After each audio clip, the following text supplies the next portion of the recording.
Hello, I'm Terrence McNally, and welcome to today's podcast.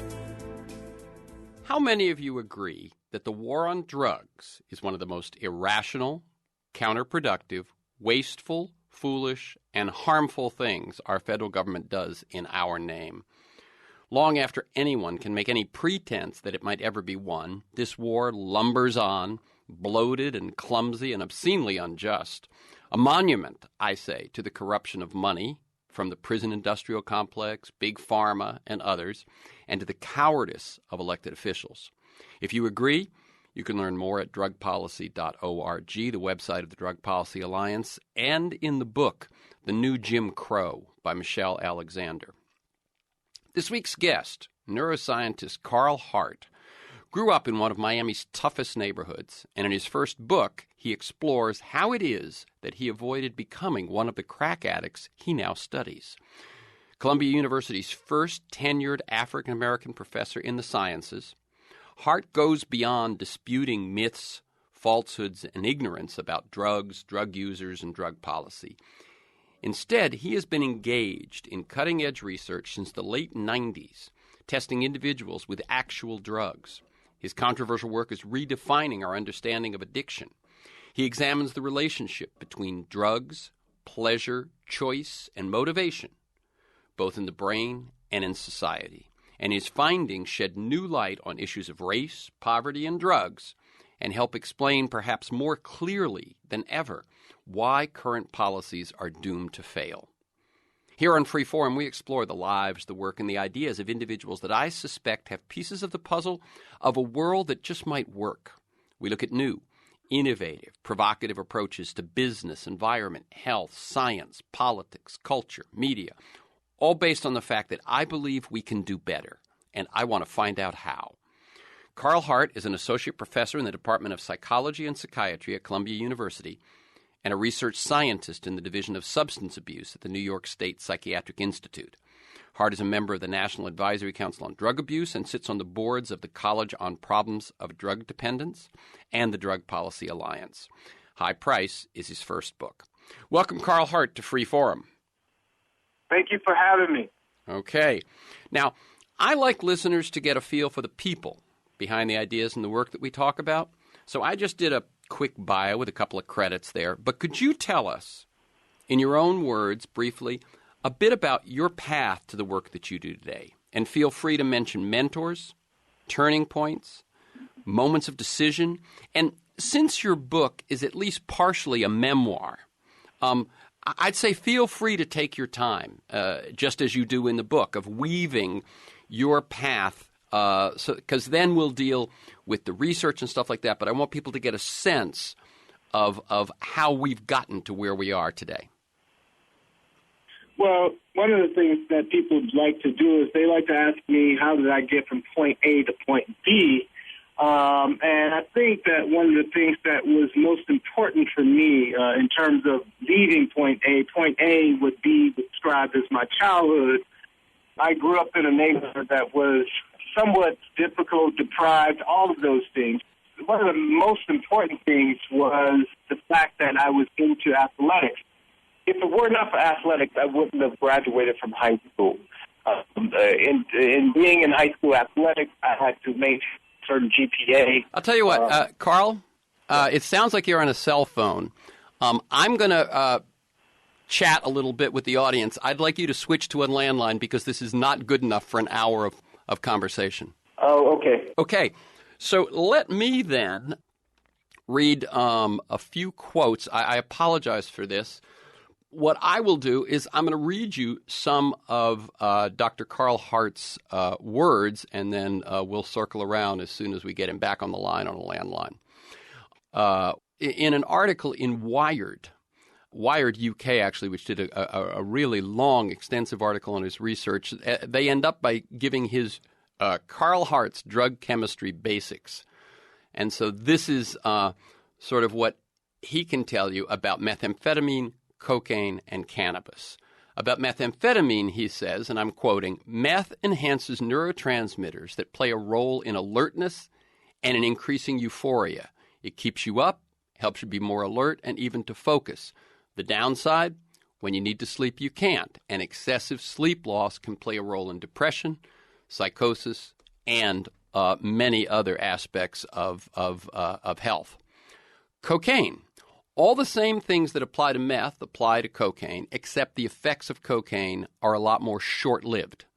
As with meth, you have sleep deprivation, decreased food intake, and increased cardiovascular activity, which can increase likelihood of a heart attack or stroke. Cannabis, people want to hang out with each other, but they talk a lot less on cannabis than on meth, cocaine, alcohol, all the other drugs. The main downside is lung toxicity if you're smoking, and novice users are more likely to experience paranoia at large doses. The average potency has risen a little bit, but this isn't new. Humans have always known how to increase the potency of cannabis. I'll tell you what I will also do right now is I will just start at the very prologue to the book, and he opens it.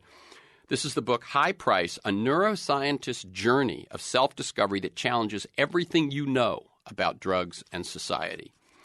Intellectuals who have had the courage to voice their opposition have often paid a very high price. That is the first quote he puts at the front of the book, and that's from Tahar Ben-Jelloun.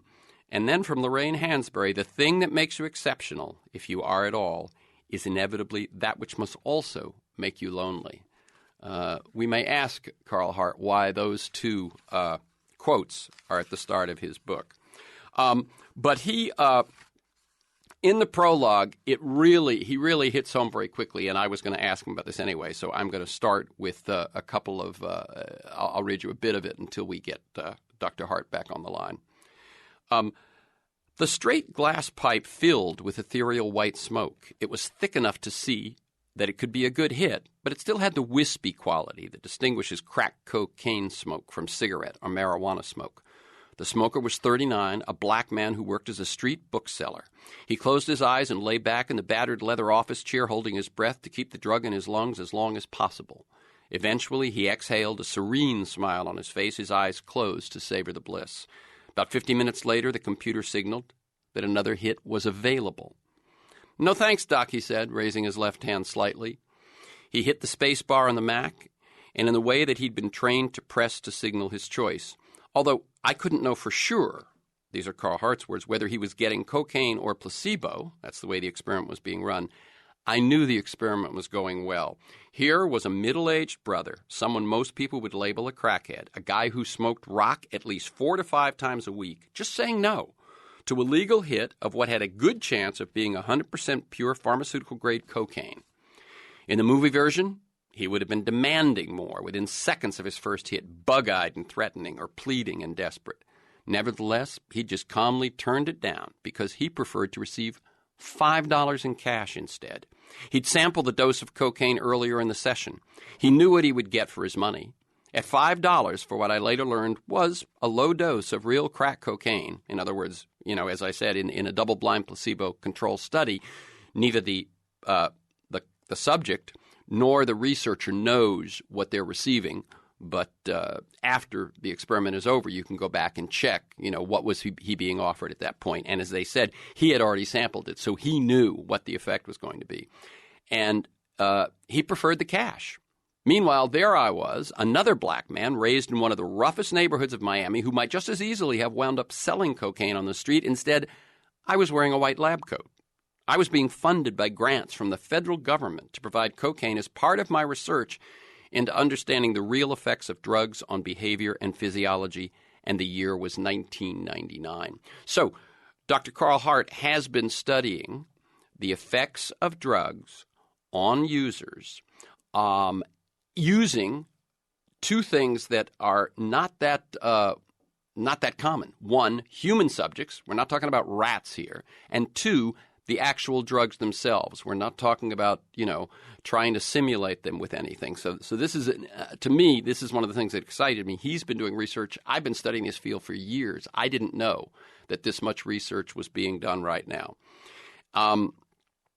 And so in this particular experiment, CARL says, I was trying to understand how crack cocaine users would respond when presented with a choice between the drug and an alternative reinforcer or another type of reward, in this case, cash money.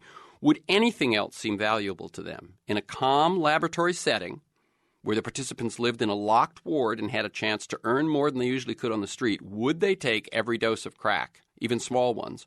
Or would they be selective about getting high? Would merchandise vouchers be as effective as cash in altering their behavior? What would affect their choices?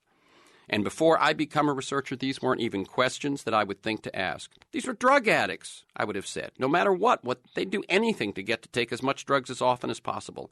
I thought of them in the disparaging ways I'd seen them depicted in films like New Jack City and Jungle Fever, and in songs like Public Enemy's Night of the Living Bassheads. I'd seen some of my cousins become shells of their former selves and had blamed crack cocaine. Back then, I believed that drug users could never make rational choices, especially about their drug use because their brains had been altered or damaged by drugs.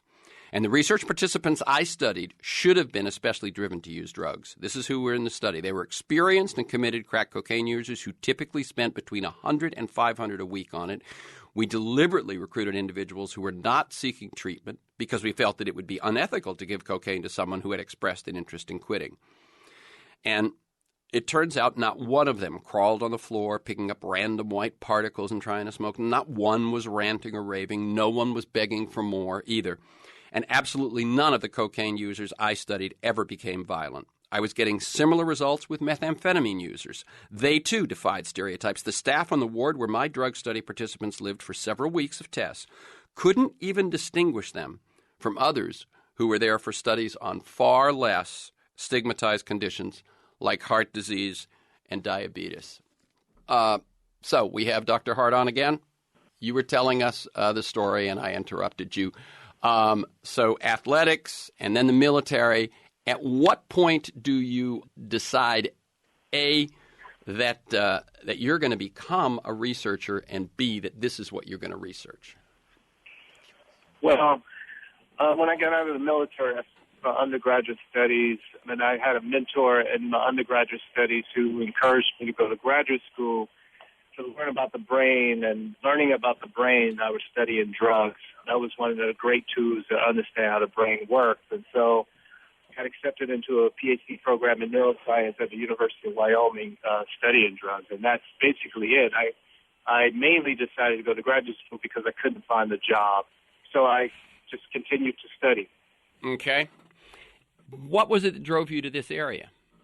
It was in the early 1990s, and it was 1990 to the year 2000 was the decade of the brain, and I wanted to study the brain. I wanted to learn about the brain, and I was doing it with using drugs as a tool, and drugs have always fascinated me, in part because of how I grew up, and we blamed drugs for a number of the problems that we saw in our communities, and so I figured this would be a way that I can contribute to my community, the small community, and the American community at large by understanding the effects that drugs had on the brains of people. And so that's the main reason. I figured I could learn something about drugs and how they impact the brain. And, that was it. Okay. This is Free Forum. I'm Terrence McNally. I'm speaking with Columbia Professor CARL HART about the stories in his first book, High Price, a neuroscientist's journey of self-discovery that challenges everything you know about drugs and society. To learn more, you can go to highpricethebook.com. One of the things I like to make clear, this isn't my first book. I have a textbook, and it has many editions of it, and that textbook kind of looks almost from a purely biological perspective of drugs. And this book is my attempt to put drug use in context, in social context. Not only the brain, but also the social context that's important. And as you pointed out, I've been studying this for many years. So this isn't the first book. This is the first trade or popular book. Right, which is an interesting shift when people have written purely for academia and then make that shift to popular, to writing for the public. Not that many pull it off. And so I commend you. I commend you on doing it. Could you talk a bit about the value of mentors? Yeah, so one of the things that sometimes people look at me and say that you're special, you came from the hood, and you are now a senior professor at Columbia. One of the things I like to point out is that I am not special. What I had that a number of other people can also have, but are mentors, and these mentors provided advice, provided me access to the field. They introduced me to other folks, beginning in the Air Force all the way through until now. I still have mentors who vouch for me in the field of science. I mean, I am a dreadlock person who has gold teeth. And sometimes in a science like neuroscience, where it's predominantly white men, you stand out, and I stood out. So I needed white mentors, for example, to vouch for me, to make sure that people understood that I had what it took in order to succeed. So without those mentors, I wouldn't be where I'm at. Now, that speaks to the importance of having mentors, no matter what you do. I had mentors in the field of neuroscience. I had mentors also just in terms of social life, how I live with my family, a wide range of different types of mentors. In order to have mentors, people have to like you. You have to have social skills. You have to have something that they think is similar to what they have, or you have to share viewpoints, a wide range of things that sometimes I don't think is emphasized enough with mentors. Some people think that you go to someone and say, hey, I want you to be my mentor. It doesn't work like that. Mentors kind of choose you, but you have to have something that you're bringing to the mix. That's right. They've got to feel like this time they invest in you is going to be worth it for both of you. That's right, mainly for them. That's one thing that people should understand is that people are motivated largely by self-interest, and that's okay as long as you figure that out and use that to your advantage. And that certainly is what I learned throughout the years. Okay. The value of sports. Yes.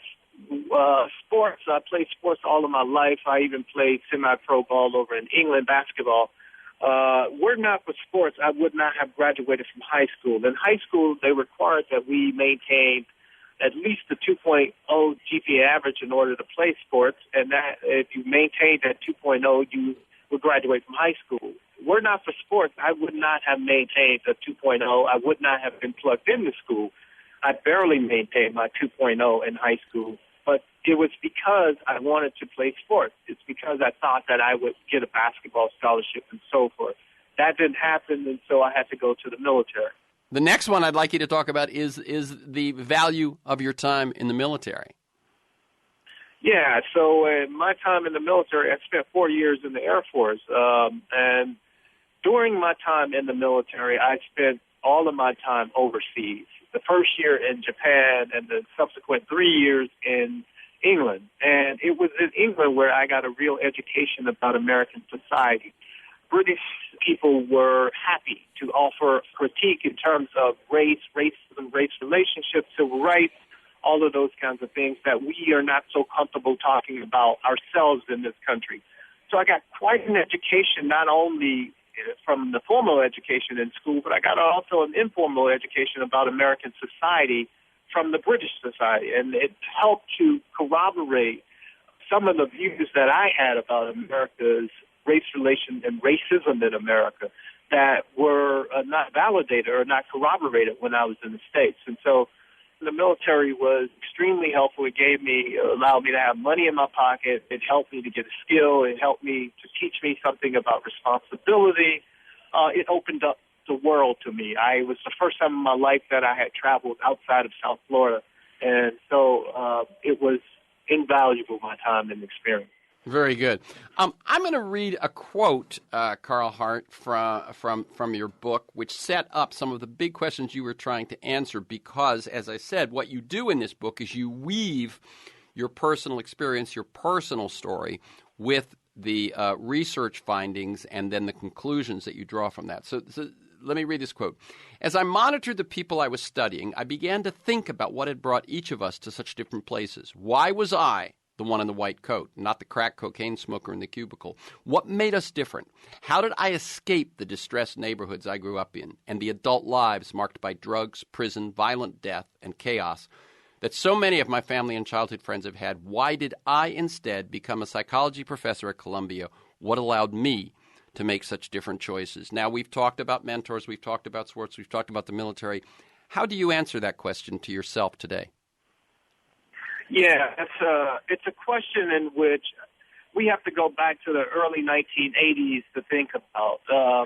one of the things that has happened today is that the country has become less patient with programs for the poor. Welfare as we knew it is no longer there. Bill Clinton ensured that we got rid of welfare as we knew it. That's a major problem because we're not for welfare as we once knew it. You don't get me. My mother was on welfare most of my life as a child. I had 7 siblings. We are all now tax-paying people and contributing to the American society. But we received aid from the government to ensure that we would develop physically and mentally. And it was helpful. In the summer times, when kids are prone to get in trouble, there were programs that ensured that we were working. It put money in our pockets. It helped us to contribute to the family's household. Those programs are no longer available to poor people.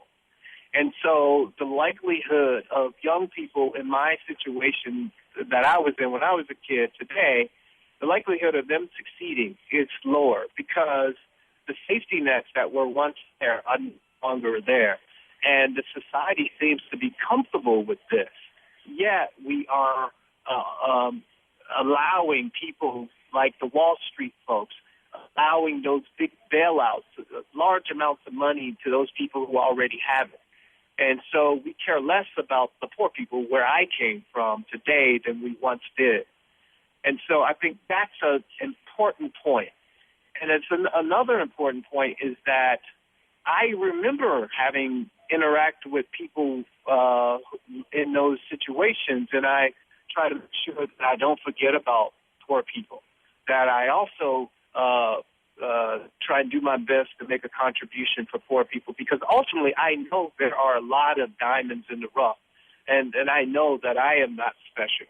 We're not for these structural things that I'm just describing, and also the mentors and sports. It's kind of simple when we think about how we contribute to the lives of poor people. We act as if it's a mystery. We act as if people like me are special, but in fact, I am not.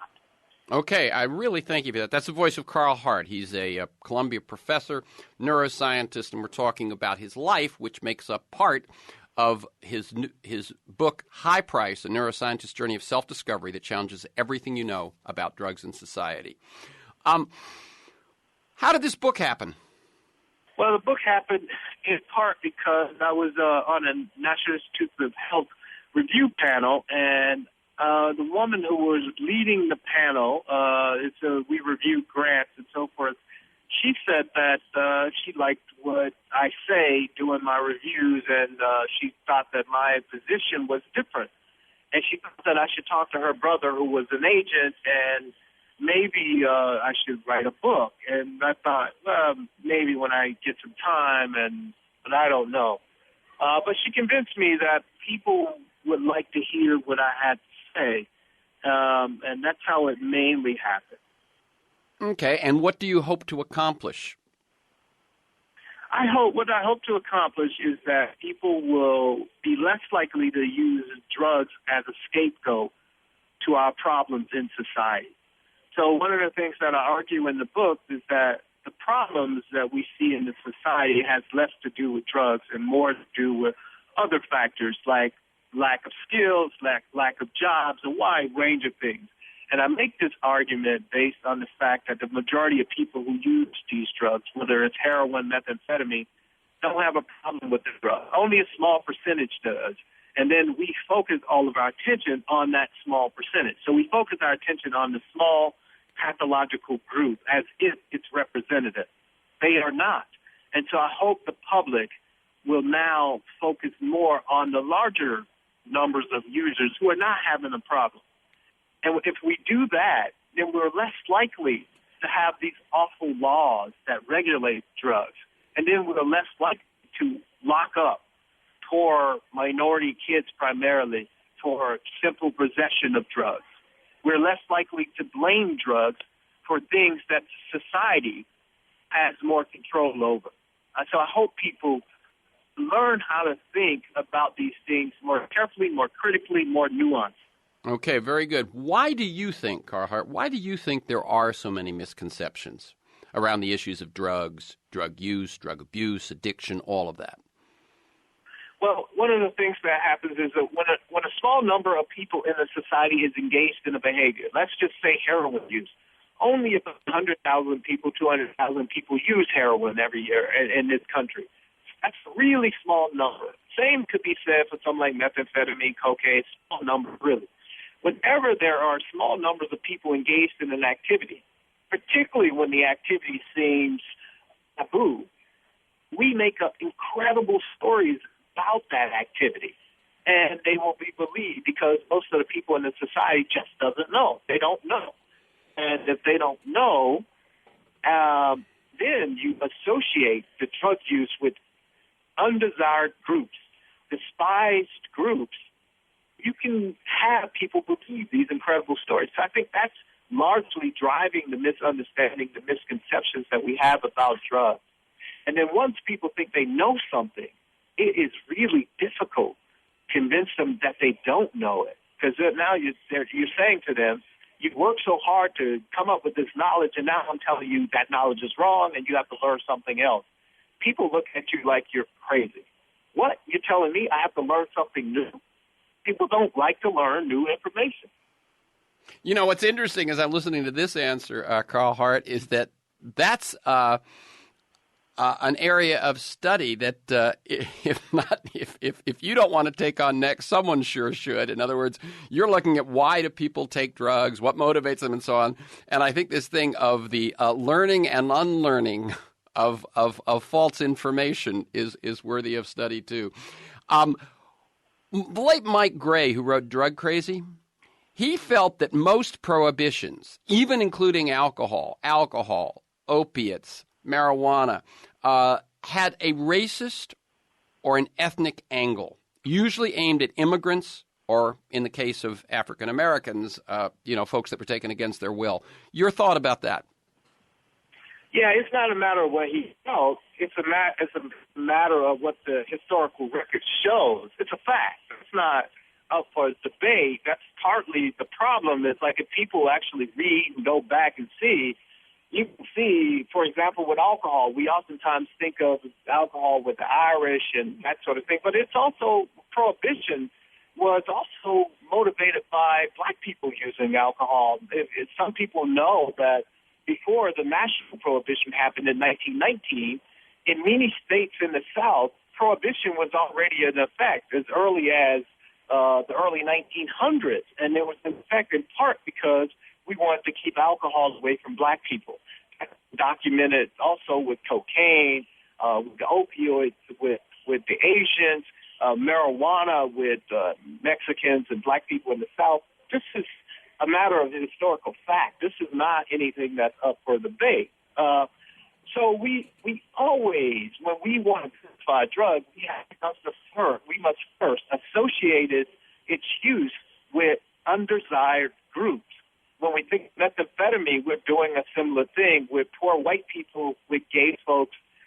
It's not the people who look like the guys on Capitol Hill that we associate this drug use with, because if it was, we wouldn't be vilifying it. And as you point out, and so many have, I saw Bill Maher do it just this past week on his show, our current president and our previous two presidents all were drug users, and had circumstances been different in how they were treated and who knew and so on, those three young men might have never grown up to be president. We're at the halfway point. I'm Terrence McNally. I'm speaking with Columbia professor Carl Hart about the information and stories in his book, High Price, A Neuroscientist's Journey of Self-Discovery that Challenges Everything You Know About Drugs and Society. And you can learn more at highpricethebook.com. Carl Hart, whose interest is it in, besides just, as you said, people don't like learning new things, whose interest is it in that misconceptions about drugs and drug use and addiction persist? Oh, the interest of politicians. I mean, it's a great issue for politicians to show how they care. When I say care, in quotes, how they care about specific communities when in fact they do not. They don't care to really educate themselves about drugs and the real problem. So it's in the interest of politicians, one.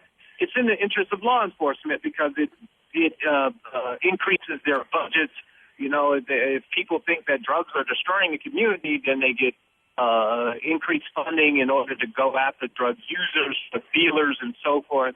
And so it's in the interest of law enforcement. That's clear. It's in the interest of scientists like myself, because if drugs are so awful, we must do all of this research and put more money into this issue in order to show off and build.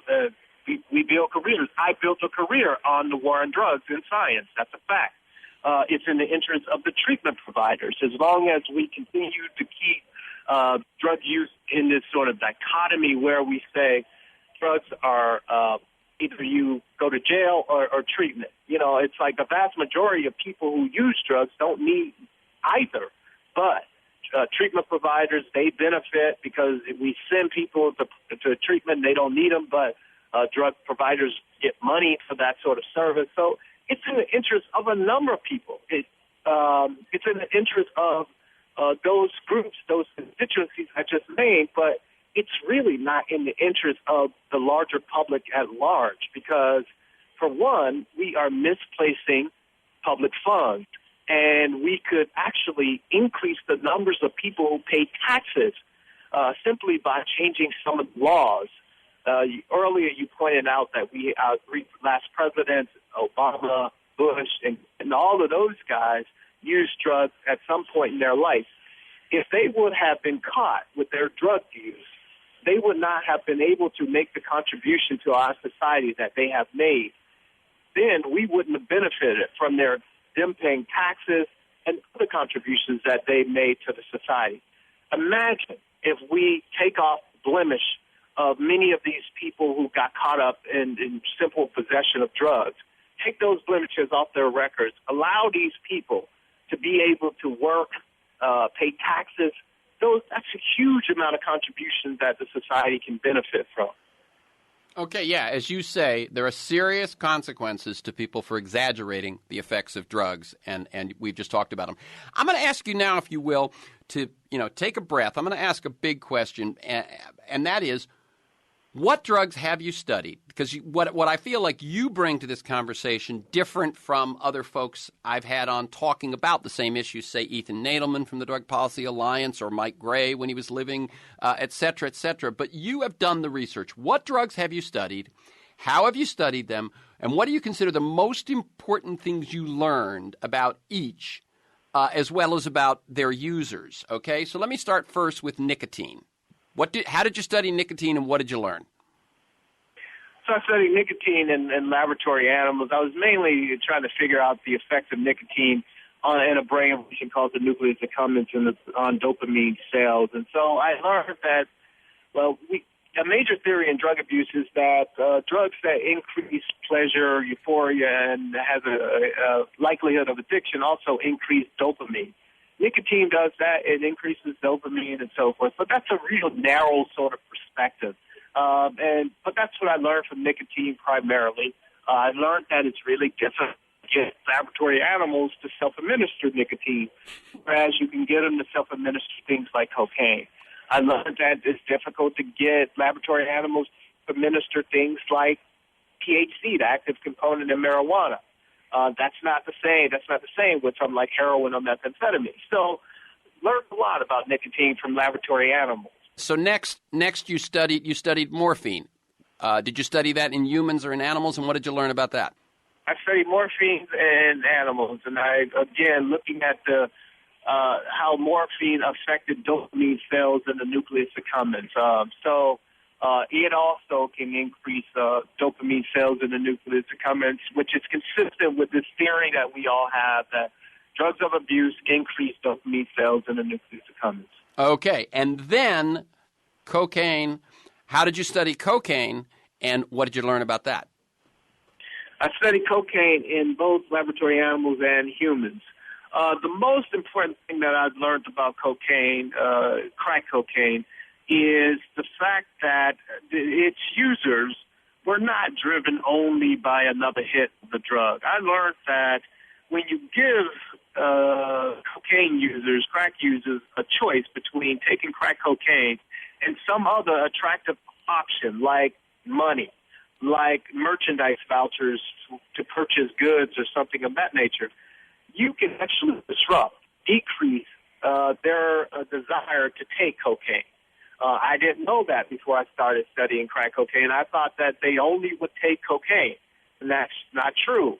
I learned that also from studying animals, that they, too, will not take cocaine if you provide them with attractive options, alternatives, like attractive foods or sweet food or a sexually receptive partner.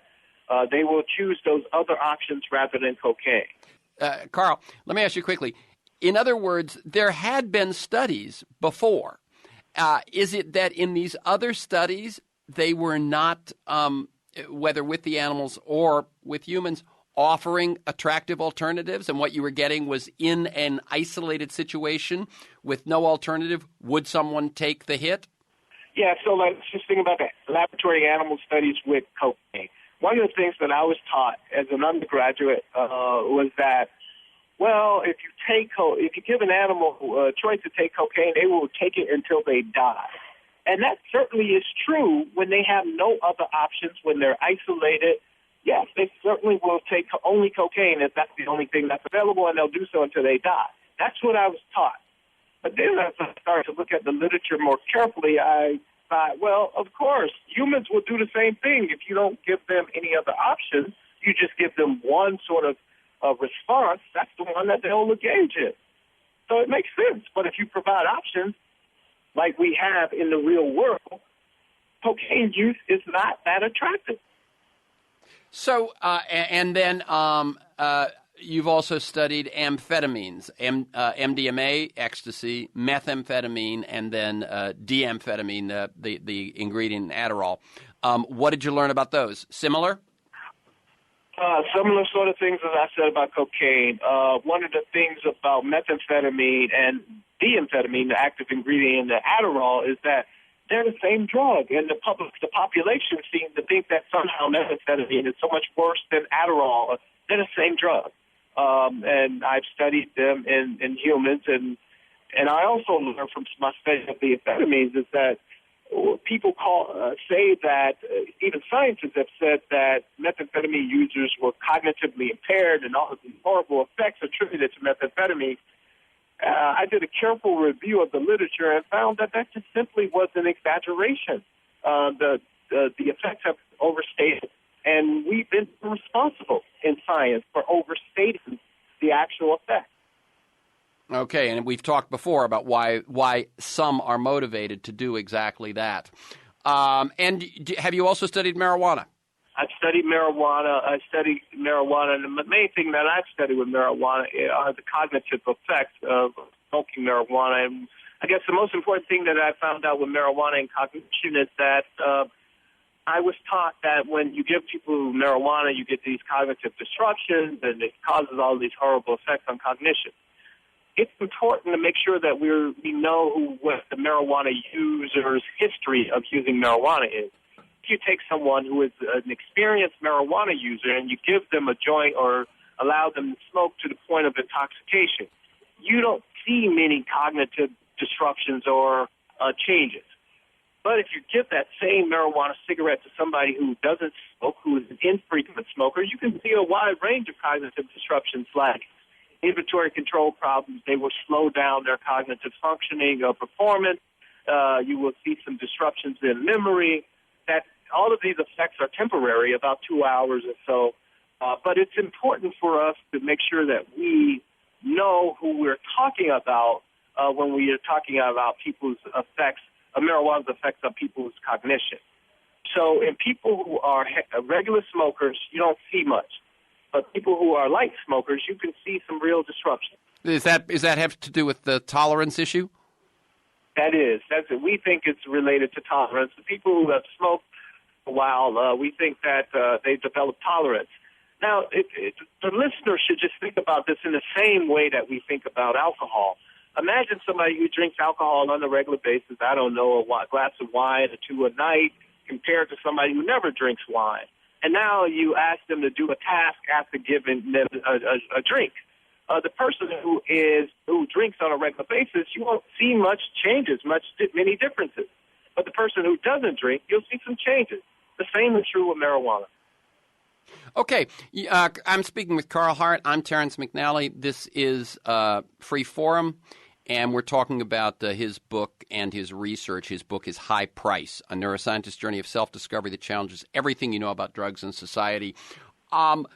You have done, as we just found, you started studying drugs in animals and then moved into studying drugs in humans. How prevalent is the study of drugs in humans? I must say that I have been paying attention to this field for years, and I was unaware of your research. How prevalent is it, and where are we at in terms of are people doing more of it? Because it seems that, of course, as you point out, what you learn about how a rat responds in a lab setting is very different from how human beings respond. So it depends on what measure, because like the rats can respond in a similar way as humans, but it depends on what measure you're looking at. So I want to be careful that people understand that there are some valuable data collected in laboratory animals, very valuable data.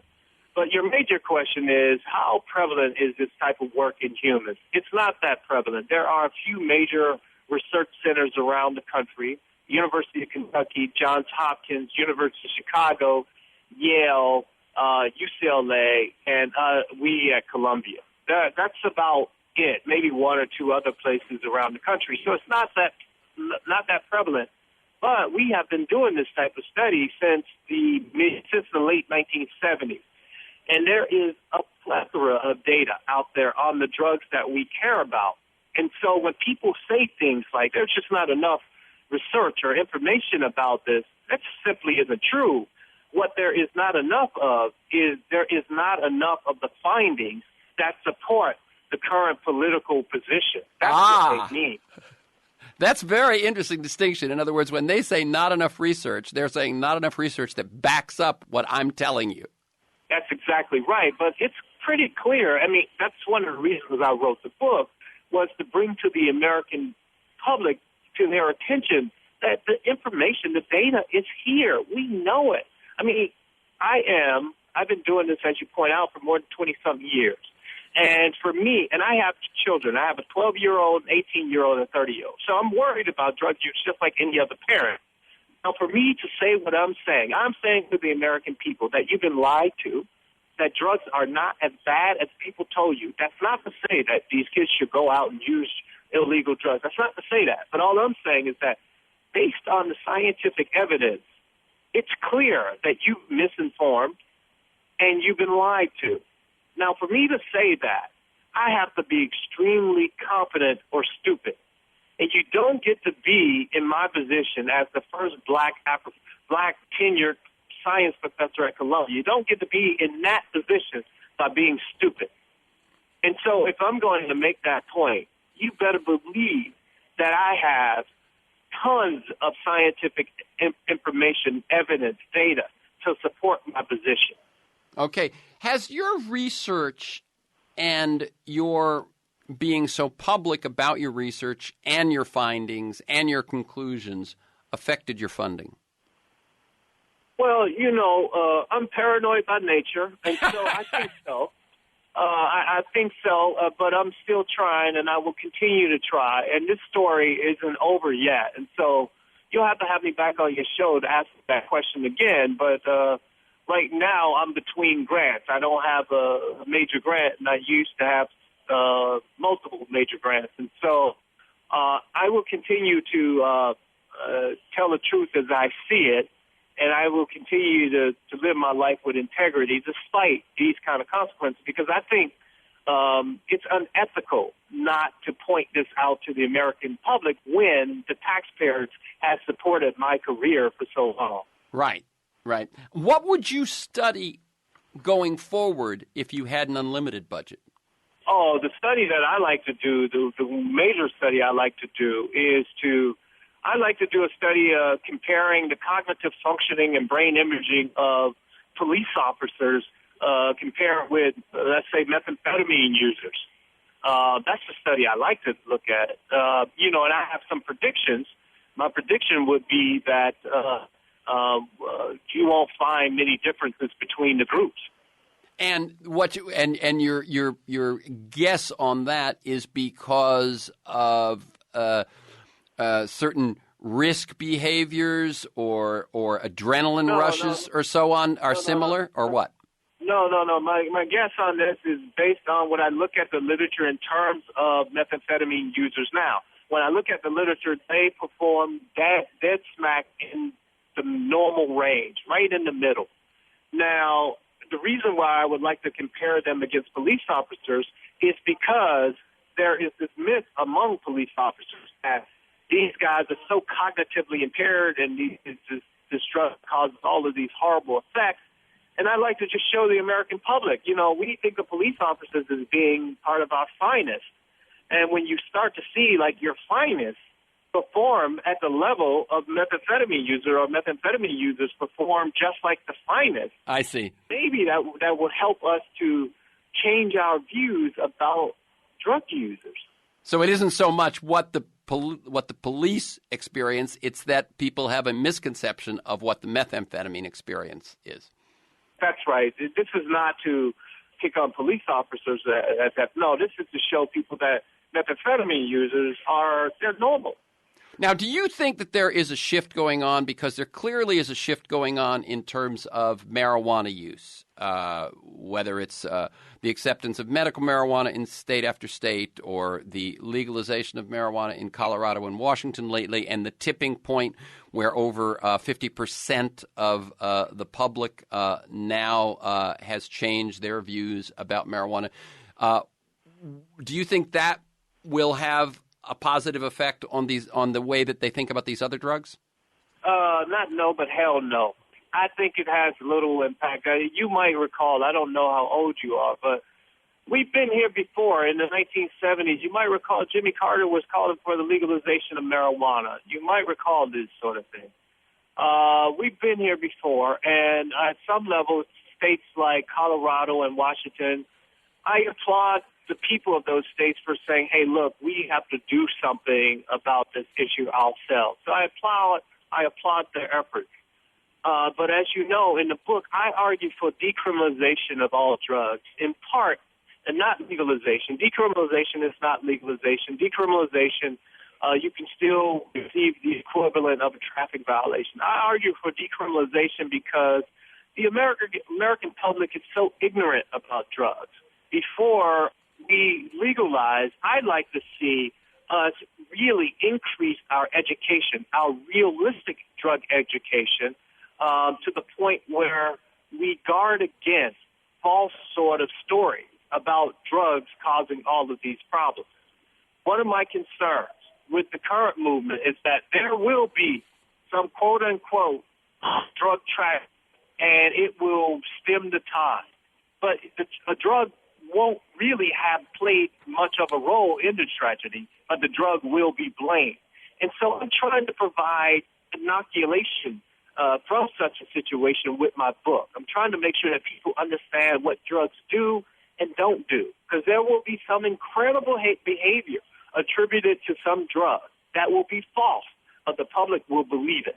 And so I'm arguing we need to increase the amount of education, realistic education surrounding drugs before we argue for legalization. Okay, final question, CARL HART. If you could look back from about 10 years in the future, do you think we'll have, in America, changed the situation that you're working to change? That is, the prevalence of misconceptions and falsehoods, the existence of something called a war on drugs, the billions of dollars that are spent, the numbers of young people and especially people of color who are in prison and so on. Do you see that turning around? And if, and I'm saying look back from 10 years, 15 years in the future, how did we turn it around? And I'll give you a minute and a half. I think, yes, I think that I am encouraged. I think the young people today, that's why one of the reasons I wrote the book as well, is that for the young people today, I think you will be hard-pressed. It will be more difficult to pull the wool over the young people's eyes today. They will have this information. They will come up with the information in which I am explaining in my book. You'll be less likely to fool those people. So I am encouraged that they will certainly be better than we were. And we see these changes, or we see some changes with the current administration. For example, the current administration says that we don't want to use that language, war on drugs. That's right. Despite the fact that they say the language, but they're still behaving like it's a war on drugs. But nonetheless, that's a change. And I think that the next administration, we will go even further, and young people will push them to go even further. So I am encouraged, yes. Okay. So again, the book is High Price, a neuroscientist's journey of self-discovery that challenges everything you know about drugs and society. To learn more, go to High Price the Book. One word, highpricethebook.com. Thank you to CARL HART. Keep up the good work. Thank you, Terrence, and I apologize about this connection, but thank you very much for being patient, bro. Okay. For this week's conversation and many other interviews, articles, transcripts of interviews, and to join me in pursuit of a world that just might work, go to TerrenceMcNally.net, TerrenceMcNally, TerrenceMcNally.net, or aworldthatjustmightwork.com. One word, a world that just might work. They're at the same website, and if you want to receive my weekly email announcement telling you who's going to be on, what we're going to talk about, and 3 or 4 articles of background on the issues, you can sign up at my site, or you can email me at temcnally, TEMCNALLY, at mac.com. You can also subscribe and listen to the Freeform podcast on iTunes. Thanks to G, my engineer, to Stan Mizrahi in production, and to you, my listeners. I look forward to being with you again next week.